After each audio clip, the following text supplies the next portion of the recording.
জুবিন গাৰ্গৰ বাণী মানুহক দুখ দি ঈশ্বৰক পূজা কৰি লাভ নাই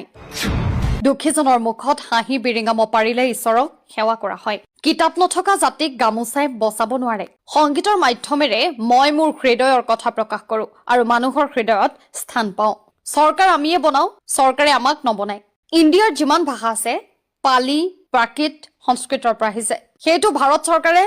দিব নোৱাৰে ভাৰত চৰকাৰে আমাক কি স্বীকৃতি দিব আমি সব দি আছো আমি তেল দি আছো আমি চাহ দি আছো গড় দি আছো জুবিন গাৰ্গ দি আছো অসমীয়া ভাষা ধ্ৰুপদী ভাষা হিচাপে স্বীকৃতি দিয়াৰ প্ৰসংগত এনেদৰে কয় nothing is free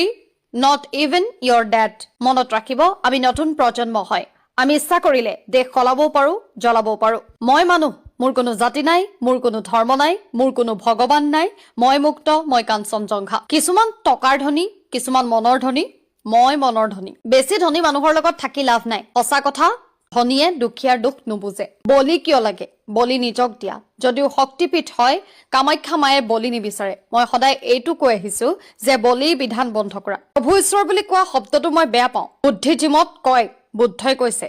U are God I am not যেতিয়া বুদ্ধই এনেকৈ কয় তেন্তে আমিবোৰে কিয় কওঁ মই প্ৰভু ঈশ্বৰ বুলি মই ইটাবোৰক বিশ্বাস কৰো অট্টালিকাক নহয় মই যেনেকে অৰ্জন কৰিছো মই যেনেকে লৈছো মানুহে মোক দিছে মই আকৌ মানুহক ঘূৰাই দি থৈ যাম মোৰ ঘৰ বাৰী সব মানুহক দি থৈ যাম মই নিজৰ কাৰণে একো নাৰাখো অকল চিতাখনৰ বাহিৰে চিতাখন খালি মানুহে জ্বলাব লাগিব আপুনি যদি জুবিন গাৰ্গক ভাল পায় ভিডিঅ'টো এটা শ্বেয়াৰ কৰিব